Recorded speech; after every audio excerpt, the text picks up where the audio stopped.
It's dinner time at Bloodroot Collective, a forest farm located in Athens, Georgia. And serving up the chop this evening is Troy Simon. Troy and his wife Gareth started Bloodroot Collective back in 2014. They are trying to keep it as close as possible. We do have inputs and we do have exports, but they're very balanced versus like, you know, a mine is constantly exporting and they're not importing anything. We're trying to do a little bit of both.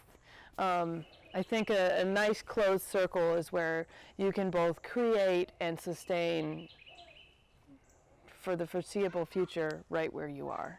There are 15 ducks and 115 chickens, free to roam wherever they please. The farm is on a total of 30 acres. The forest farm currently supplies things like mushrooms, wood chips, and of course chicken and duck eggs to many places across Athens, working closely with businesses like Lindsay's. It's a great relationship to have a local person that'll come by and get my waste and use it to his use, and then his use is to bring me fresh eggs from his chickens.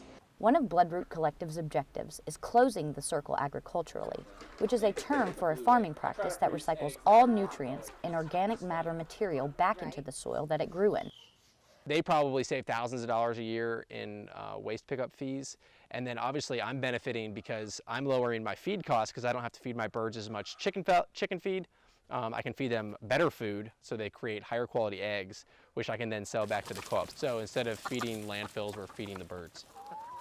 Both Gareth and Troy work at the University of Georgia, but work doesn't stop after clocking out.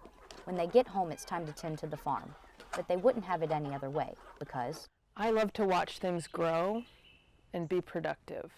I think that's the most rewarding. And the fact that we're doing things very slowly and that, you know, we're not just coming in here and bulldozing.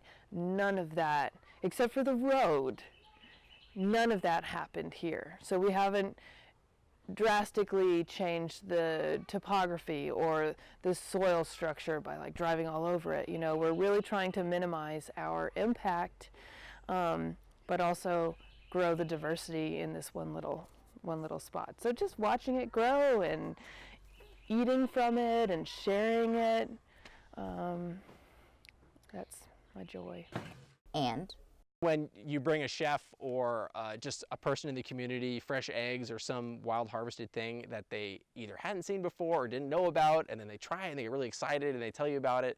The chicken eggs that we do lots of different colors, so we got white, we got brown, and we have green and blue, and sometimes people haven't seen different colored chicken eggs before and they open up the container and they get really excited when they see that. supporting local farmers and farm-to-table businesses like these help further close the circle.